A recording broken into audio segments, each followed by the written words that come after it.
Everybody. Today is our third day of the 10-day accessibility challenge. So welcome to all of you that are joining us. Thanks for being here. I know that many of you may not be participating in that, and we are happy to have you joining us as well. Today is one of over 23 sessions that are happening during winter breakouts on accessible practices, as well as trying to kind of create and promote a culture of accessibility across Oswego's campus. So thank you for being here. If you are faculty, students, staff, administration, you are in the right place. Everything we're going to talk about today can be applied across all of those different roles on campus. And what we're really going to be focusing on today is the first of 5 different principles that we have chosen to really kind of hone in on to help people learn some new skills around creating accessible content. So with that, I'm going to be doing a lot of toggling between different mediums during this presentation, as well as encouraging you guys at a certain point to do some testing out on your own if you're able to do that in your kind of setup. If not, no problems. There'll be links and you'll be able to do it when we end the actual webinar session. What that means, though, is that you got to bear with me a little bit as I move back and forth between the different things that I'm going to be showing you. As always, I will do my best to try and kind of still see if you've got questions and take time to pause and come back to the screen with everybody so that I can answer questions. But, you know, sometimes when you're in full screen mode, how that can be tricky. So if I don't get to it while we're doing the presentation, I promise to save some time at the end for questions. So with that, I'm going to go ahead and start sharing my screen.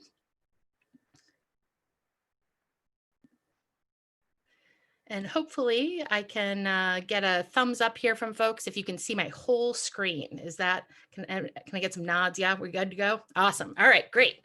So we will start here with some Google Slides.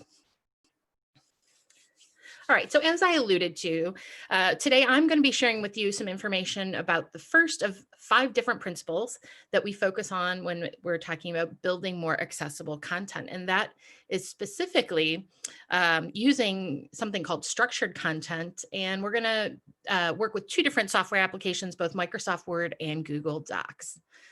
So we're going to talk about what that is, why it's useful, and then I've got all kinds of examples for you.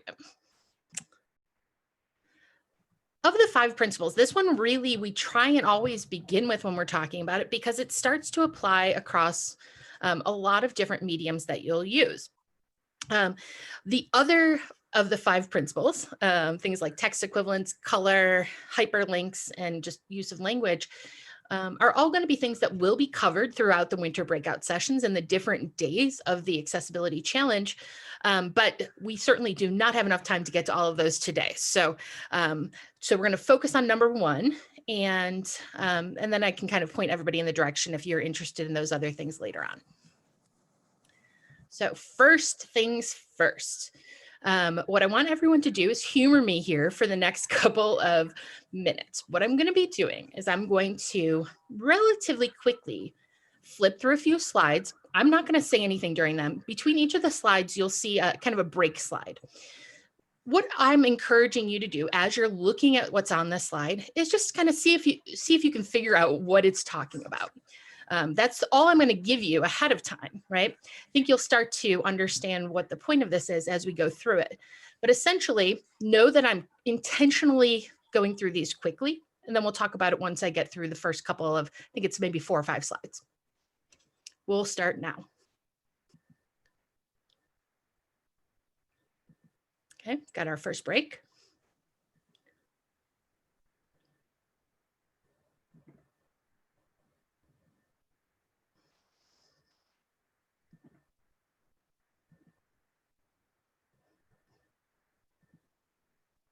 All right, so with that, I think it probably becomes pretty clear in that final slide, actually I'm going to scooch back up to it, that this was information for a recipe.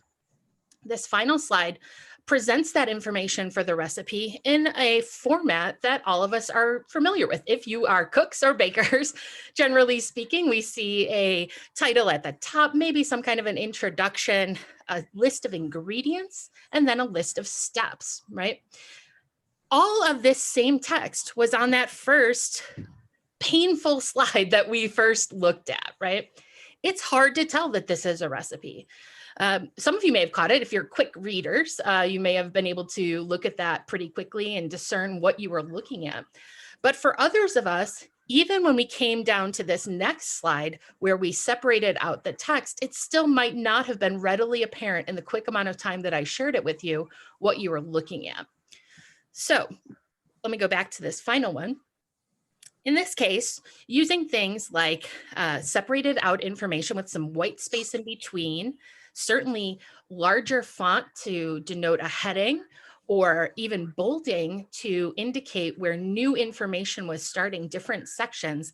And then of course, the bullet points and the numbers all give us cues as to the information that we're looking at, what's important, why it's set up the way it is.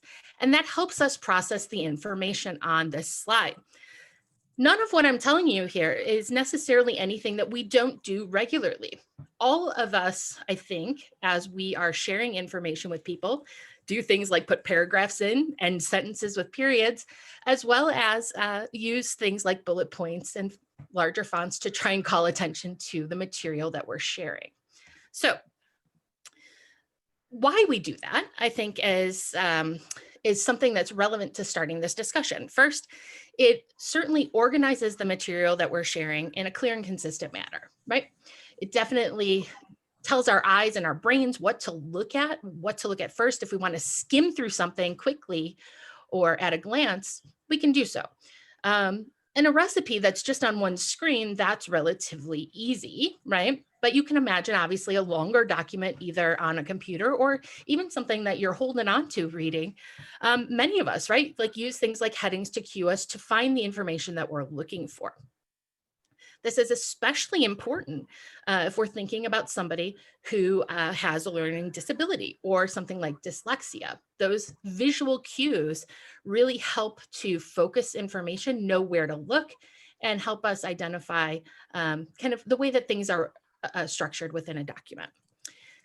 Particularly of note to this conversation is that it also will assist alert users of assistive technology where various type of content exists in a document. So if I'm somebody that uses or relies on a screen reader, this is somebody that might have a visual impairment, or again, people with dyslexia or processing disorders that get their information better audibly. Using these types of structures within a document allows that assistive technology to do the same thing that you and I just did with that recipe, right? Where we can look at something and have an easier time processing what's available to us there. So in most documents that we would create, there's going to be a handful of different content types. And what we're going to learn how to do today is to identify those content types formally within a document to, again, assist with sort of that organizational structure or to better support the use of assistive technology. And there are 6 different types of content that become important in this case. Headings, like what we saw with our recipe, just general text, which we would call either paragraphs or normal text, lists. We saw 2 types of lists in the recipe. And then things like tables, links out to other documents, and images. In both talking about lists and tables, we have a much deeper dive session later today, so I'm just going to skim the surface on those. And then we'll be talking about links tomorrow, and then images next week, right? So right now, we're just going to start with the top couple of types of content. So one thing that's important, I think if we just start at a very basic level before we even get into the space of these formal kind of identified contents within a document, there's some kind of clear-cut tips that all of us could employ to make the things that we are creating more readable, okay? And a lot of these things are probably, again, pieces that you think about already. And may even know pretty easily how to change within documents that you're doing. If you're like me, I've been using Microsoft Word for a long, long time. Google Docs more recently, but the main kinds of things, making something bold or italics, making it bigger font or smaller, picking and choosing different font styles, I pretty much had a handle early on, right? I could do that pretty quickly. I knew what the little icons meant. So what I wasn't 100% sure of, right, is exactly what the best choices were. What were the things that would make that document not just look good to me, but make it, again, more accessible to somebody who may have other challenges. So a few sort of best practices would be to choose really basic, clean fonts. So we're not kind of promoting any of the cutesy things with scrolls or even kind of the more comic looking fonts. You really want to stick with things like those listed here that are generally speaking have been designed with a web setting in mind. But it's also just more readable in a print format as well. So my first choice is usually Arial, but that is not everyone's favorite. So here's a few other to choose from. Generally speaking, when it comes to color, we would suggest that you would use black and white unless there's a specific reason to use color. But if black, for whatever reason, isn't your preference, sticking with a dark text on a light background would be the next choice. And the second best option there would be if you've got, for example, a call out box that is a black background using a very light text within that, like white at that point. You want to focus on 12-point font for paragraph or normal text. Headings should be at least 14. And I think that anybody who's worked with an editor or submitted to a journal knows when you pick your heading structure where you've got your main headings and then your subheadings, your main headings want to be more prominent than your subheadings. So that would be larger, more bold, those kinds of things. And then you want to use white space as much as possible. So certainly separating things out. And this final point is where we will really spend the bulk of our time today. And that is learning about how to use the built-in themes, formats, and styles in Word and paragraph styles in Google Docs to really better support everything I just talked about and do it in such a way that kind of makes that formal identification of content usable for assistive technology. All right, so I'm going to be really honest with folks here. I am not a Microsoft Word expert. I've learned this stuff during my time as an accessibility fellow. So I am going to try and share it with you in the way that I learned it.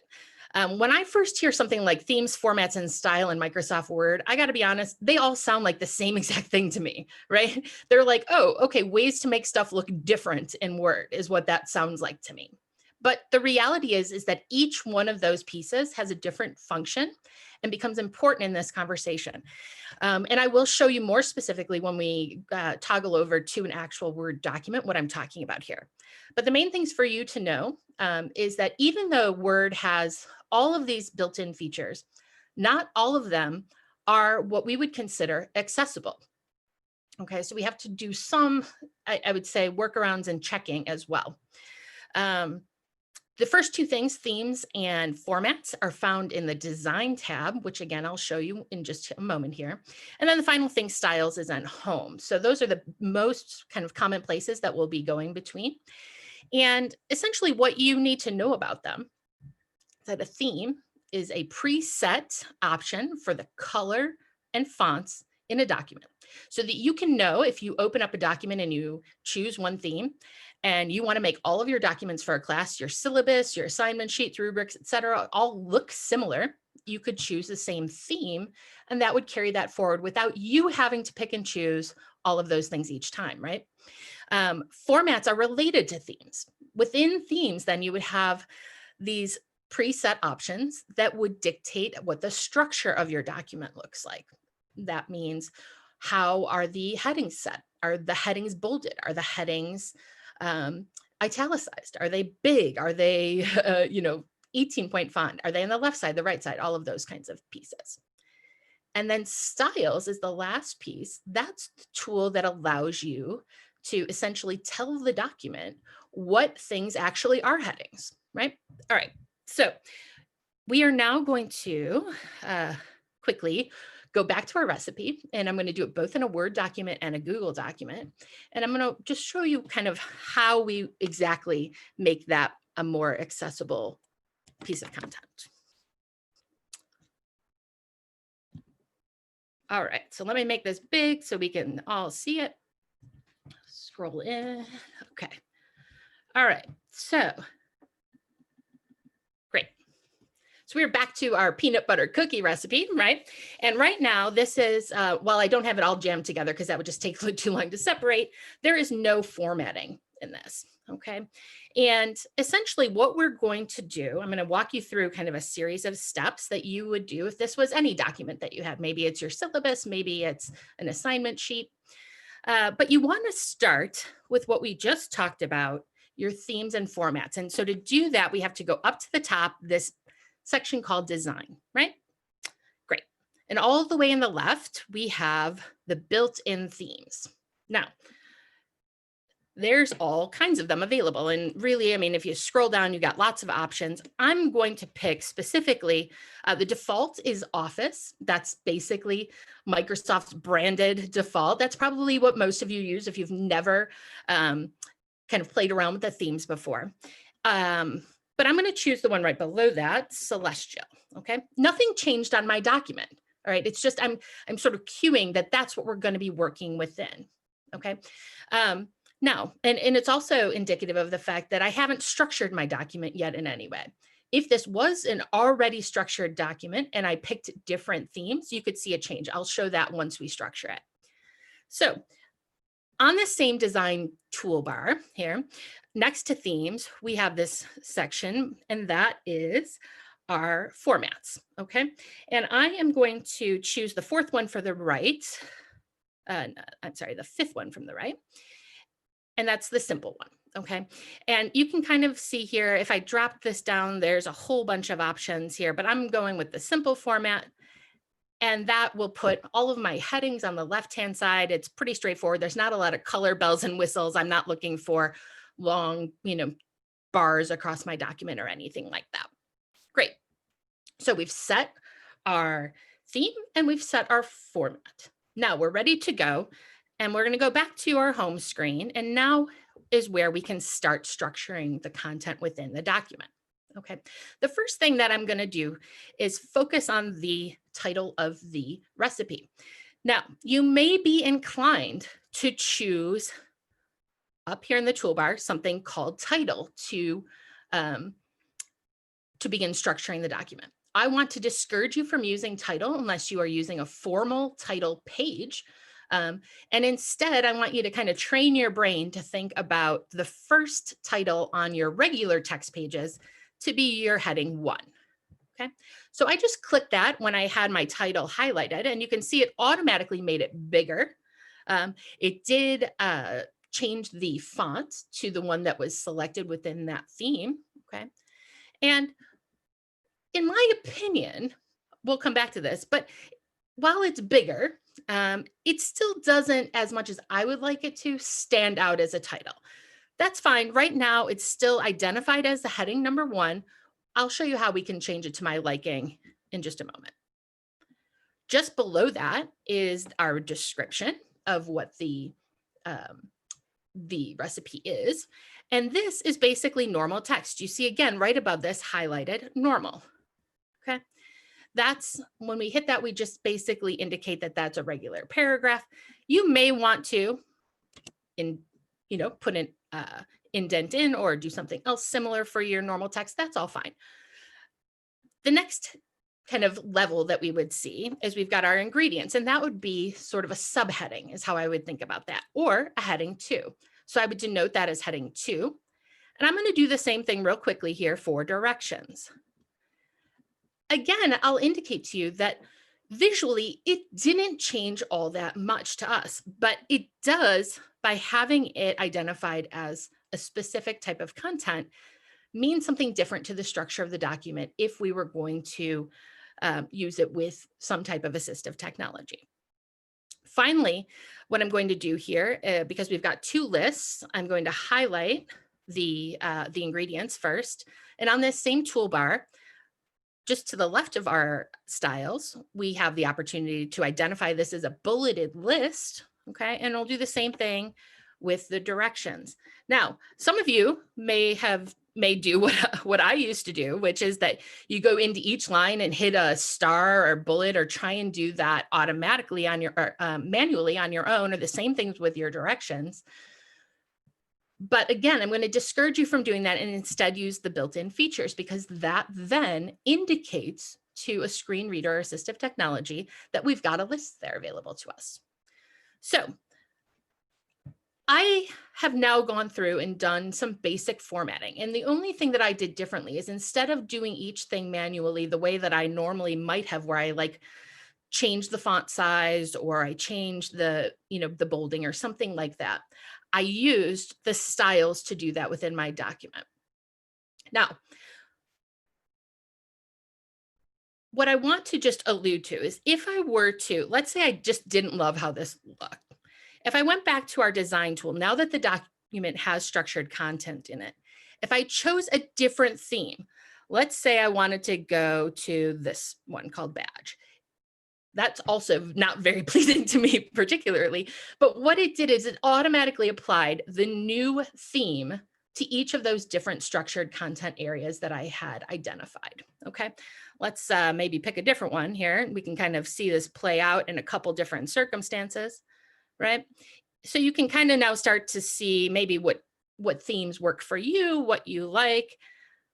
If I go back to Celestial, what makes this important to me is, if I go to the home screen, I want to check things like, is the font accessible, right? And so when we're back on that home screen, we can check here that it's a Calibri font, which that was one of the options on our list. But let's say, like me, you want to go and switch this out to Arial. Okay, that feels like that stands out a little bit more, but maybe I still also want to make it bold. Fine. And let's say I'm going to go ahead and bold my second level of headings as well. Great. And maybe I'm going to make those Arial as well. All right. So that felt like took a couple extra seconds, right? And like, who wants to be adjusting this every time you are creating new documents? That's not really the point of this. We're trying to make it a little bit easier, more automated for everybody, not just for folks using assistive technology, but us as well. We want to make sure that we can have the steps to make these documents work better, easier for us as well. So once you get this to kind of where you like it, and for me, this is pretty good for right now in terms of how those headings look. I think they stand out more. They are clearly identified, and they still maintain their labels of heading 1, heading 2. Okay. At that point, you have the ability to essentially create your own theme, and you can sort of modify and save everything we just did so that you can use that in the future. So how we're going to do this now, and again, you would only go through this one time, because once you save it, then it's always available to you. So in this case, we've got our heading. We would go up here to our heading. Oh, let me back up. Hold on one second. Let me undo what I just did here. Okay. So we want to right click. I left clicked, but we want to right click on the heading, and we want to modify that. All right. So in this case, I switched it up to Arial and I bolded it. And we want to add that to our template and then save it. All right. So that is now the new heading 1 version for this template. We'll change up our heading 2 as well. We're going to modify that one. For this one, we also changed the font and we bolded it. Okay, great.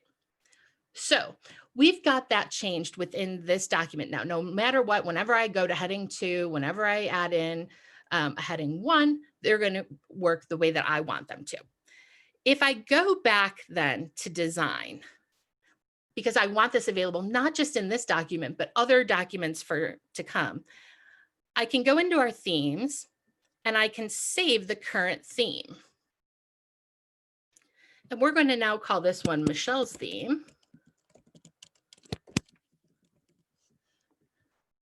And that's going to be available to me then as I need it. Okay. So let me show you real quick here where we'll find that then. So I'm going to get us out of this document. And I'm going to pop open just a syllabus that I was working on earlier.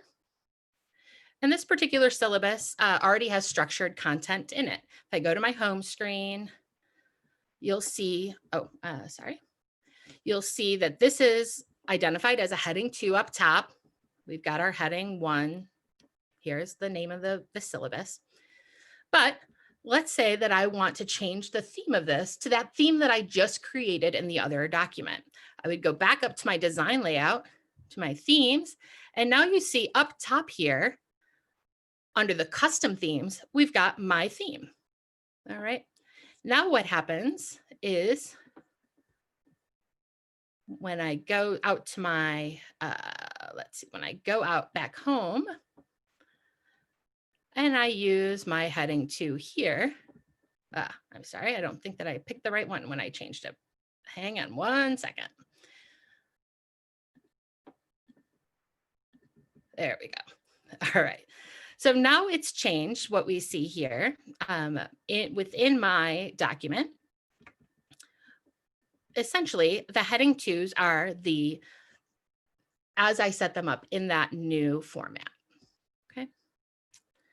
All right. So let me give you one last tip about this. Once you've identified headings within your documents and created the structured content, a little kind of secret along the way here, and this is good for any students that are on or faculty if you're creating large documents. Once you have structured content within your document, you can do cool things like put in automatic tables of contents. If you've ever tried to create one of these within a document that has page numbers that automatically updates, it's really challenging to do manually.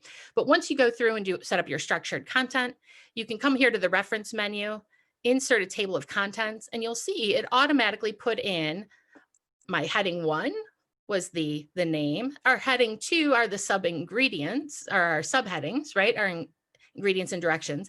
If this was a much longer document, it would automatically update the pages for me. And as I continued to work within that document, add stuff in, whatever the case may be, it would consistently update that table of contents. So that's not anything specific for accessibility, but it's an example of how when we make a document more accessible, when we do these things like use structured content, there's other features then that become intuitive and available to us by that automation. All right, let's get this table of contents out. No one needs a table of contents for a recipe.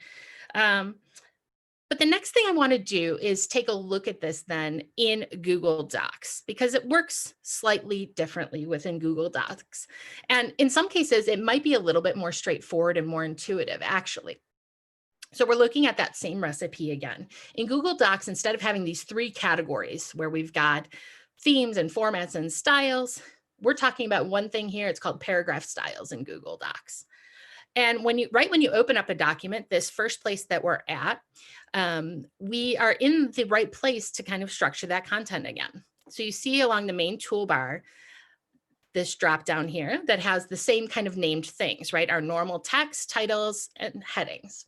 So in this case, we're going to do this very similarly, where we set this up as a heading 1. And our ingredients as a heading 2, directions as a heading 2. And then quickly I will do my, let's undo, I'm not sure what just happened there. Set up my ordered list.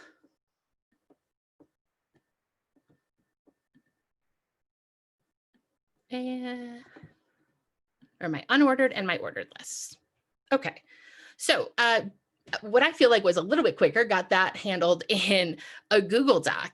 Now, the reality is, though, these are the default settings in terms of the fonts and the color and, the bolding and things of that nature. So again, I may choose to essentially, customize this in the same way. So if I wanted to do that, you have to go up to Format.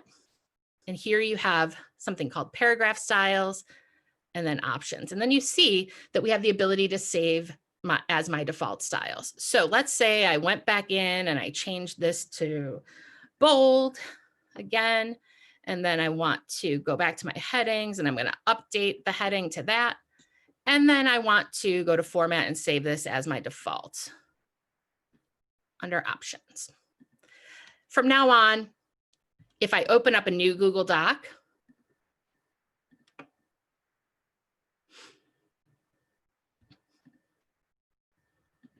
and in this case,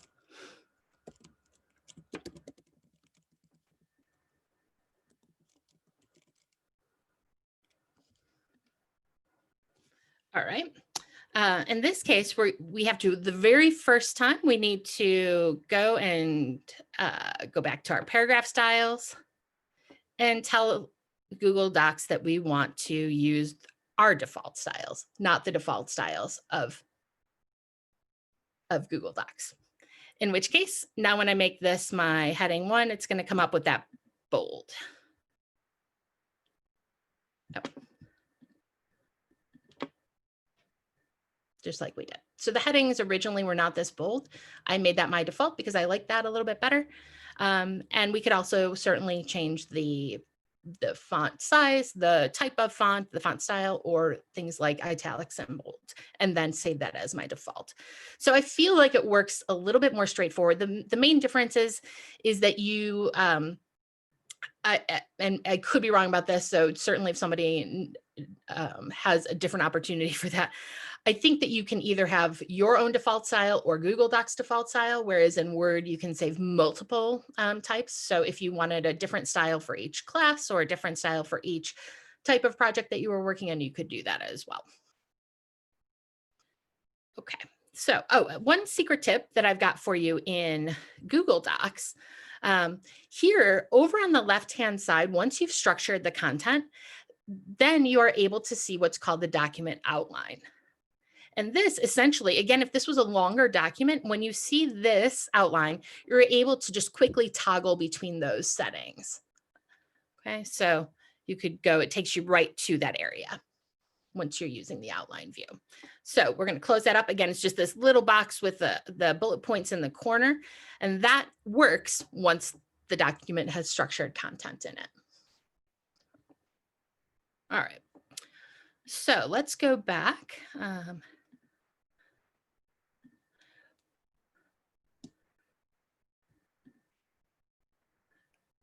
All right, so if we review the steps in Word, essentially you have to go through a series of kind of planned formats. First, you're going to open up your document, then you're going to choose your theme. That's the colors and the fonts. And then the format. How do you want that to play out in the structure of the document? Those are both in the design menu. After that, you're going to go back to your home menu, and then you use those different styles to identify the headings, normal text, and the lists within your document. At that point, you're going to want to just kind of double check that the template, that the theme that you chose is actually accessible, and decide whether or not you're going to modify that and save that moving forward. So maybe you want to change your font or change the size or look of it. And if you're going to do that, you have to save the style for each content type, save your theme and format, and then rename it, and you can use that in all docs moving forward. A little bit more straightforward in the Google Docs. You open it up on the main screen, you can identify and denote the headings and normal text, but you can also change that up and save your own paragraph style using kind of that format, options menu, and then save as your own default. And then when you go to that new document, you just have to choose use my default.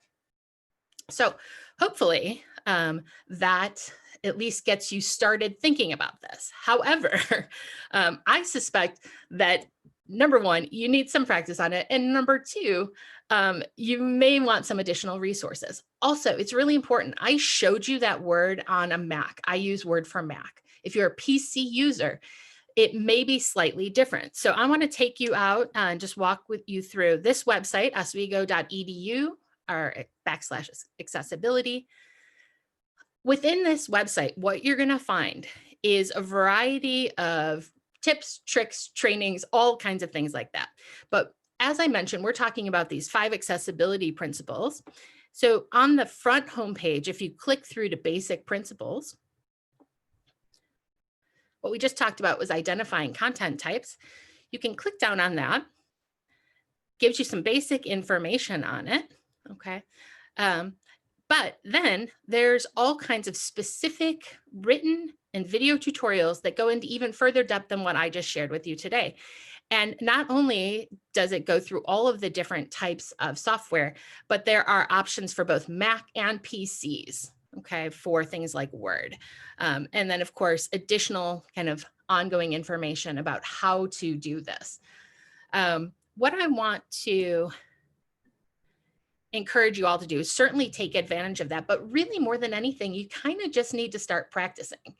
And I think that essentially there's some good and easy ways to do that.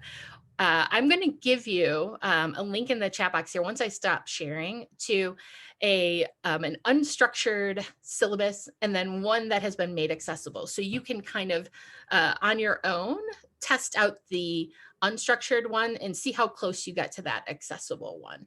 This one is set up in Google Docs, which is fine. No problem for you guys. If you want to cut and paste that into a Word document, that would be okay too. Beyond that, we've got a lot more to learn, right? This is just kind of scratching the surface on identifying content types. This would be skill number 1.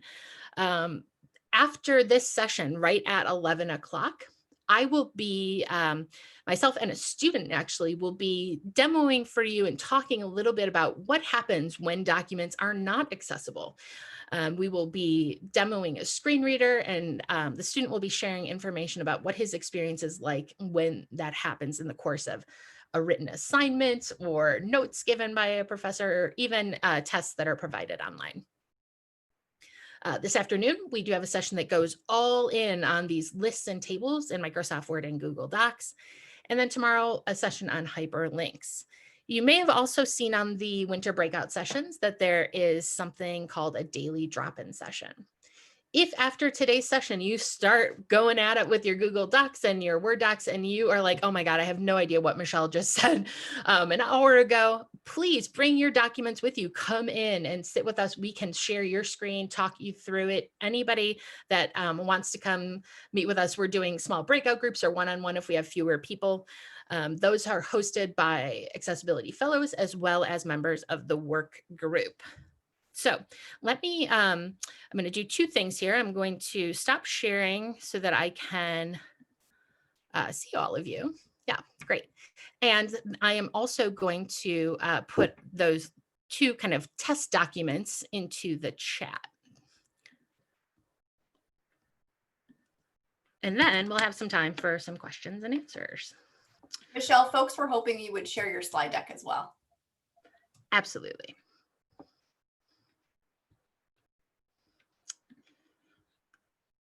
Okay, so here is that first unstructured document exercise. And then here, don't cheat, but we'll give you the answers to it also, kind of the model to look at. Great. And you can look at those side by side on your own computer.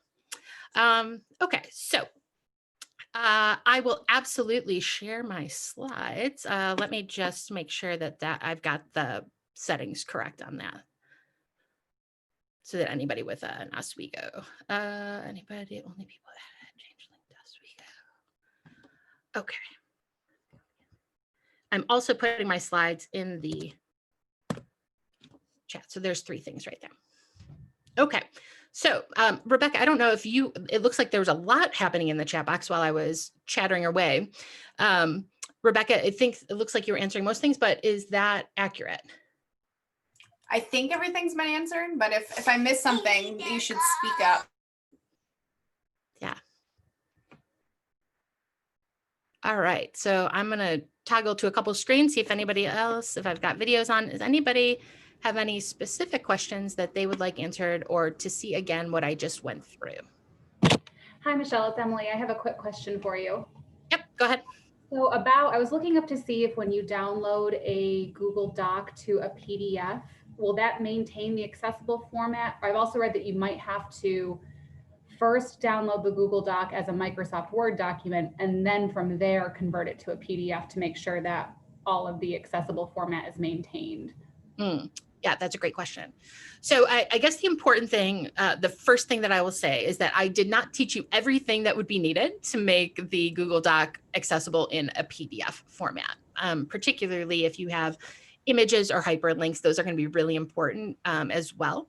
But let's presume that there is only structured content within it, okay?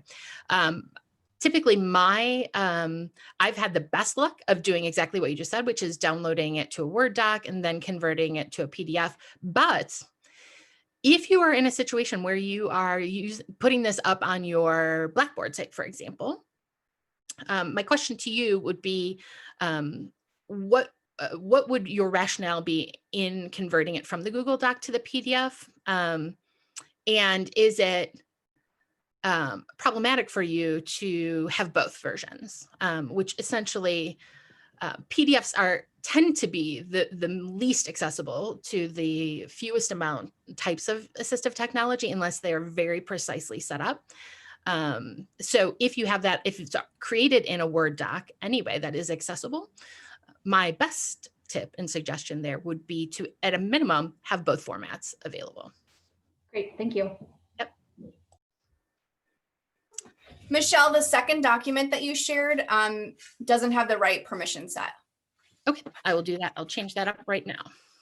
I'll also add, if you are exporting as a PDF from Google Docs, you want to make sure you're doing that from Grackle, our accessibility checker, as opposed to just the download as, because it doesn't preserve any of the styles or markup that you do in Google Docs unless you do it that way. And there's a workshop on that next week.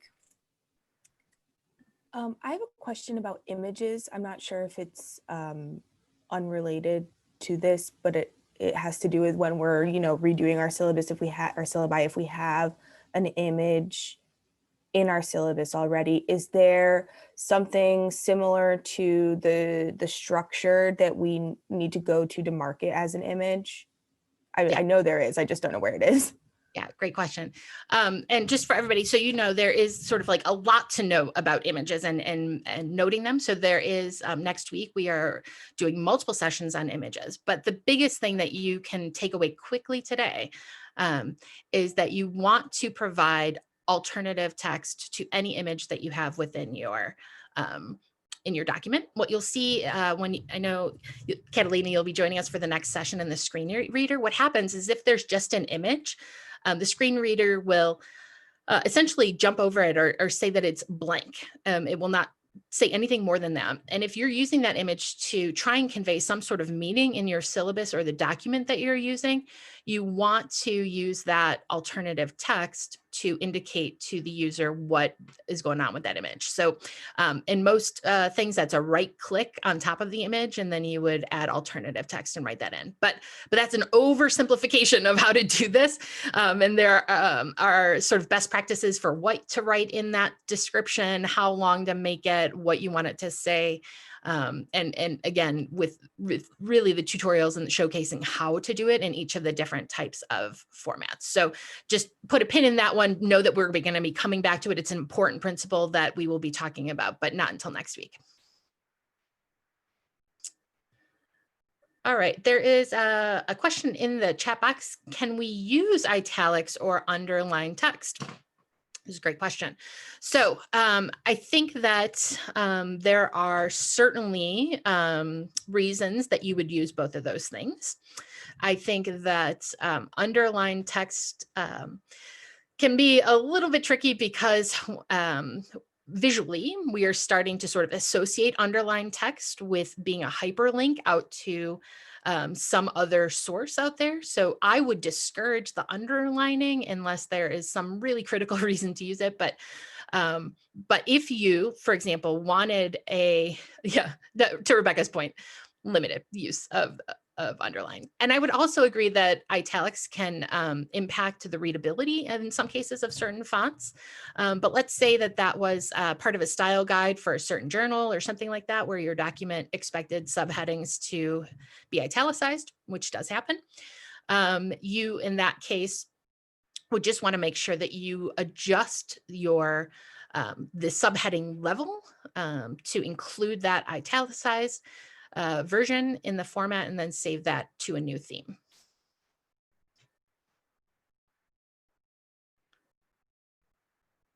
And just Rebecca, for anybody who did not see in the chat, has the additional tip that generally do not use italics for more than one line and never for anything in the body or normal text. All right, any other questions or concerns? Things you want to focus in on? Can the chat of this session also be posted? Because I see that there are lots of questions in the chat, which are pretty useful, and the answers are pretty useful, along with the slides for us. Let me real quick here. I think that there is a way to do that. I'm going to just You can all download them yourselves by hitting the 3 dots at the bottom of the chat window and saving them to your computer. a great Zoom tip, Rebecca. Thank you. Sure.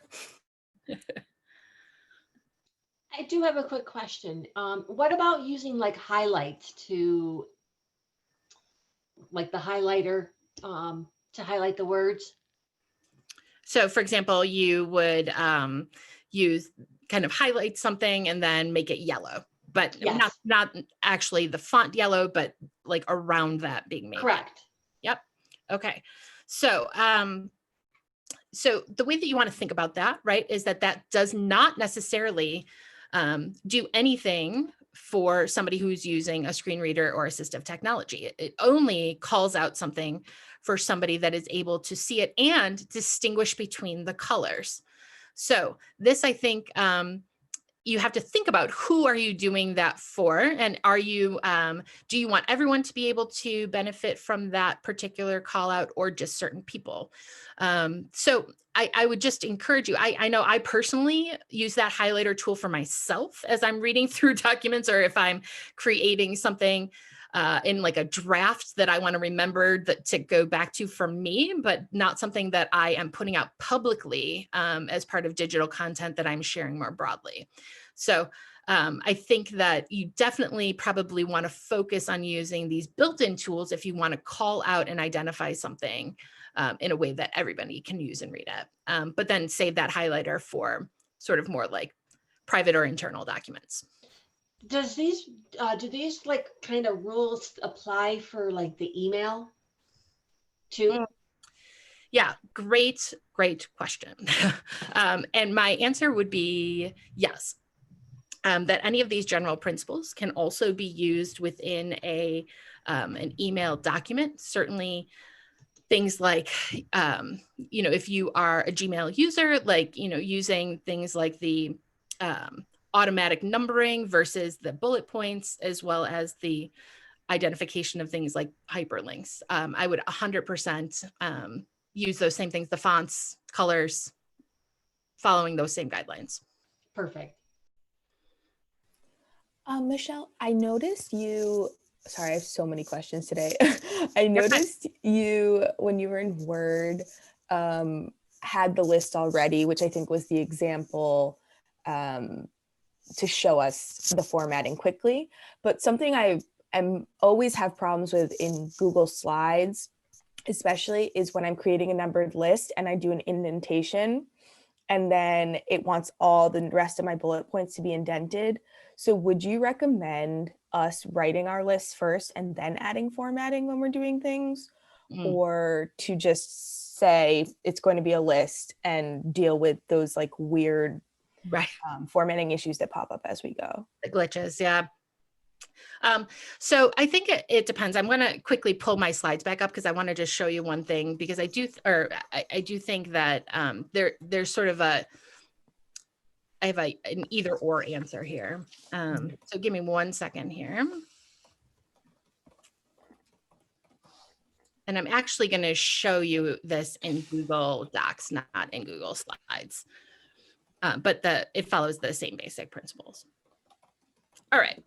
So one thing that's nice, and I do actually feel like this works pretty good within the Google Docs, is that I can choose, for example, the heading structure that I want, and choose that and then type. So this is my main heading. So in that case, I actually don't think that you have to type it first and then select the content type.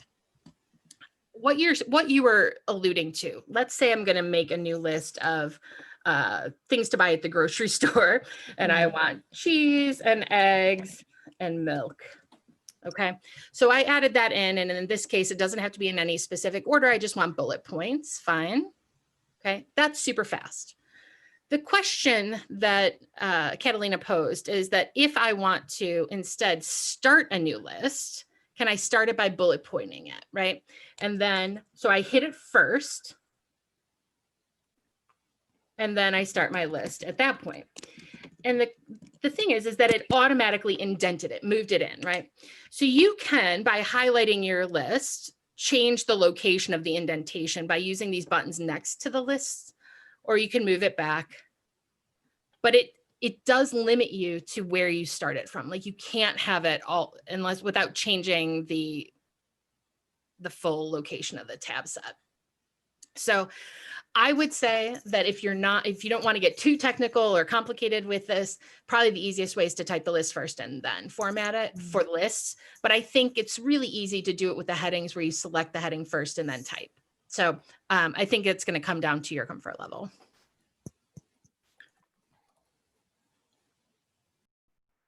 All right, with that, folks, we are 1 minute over.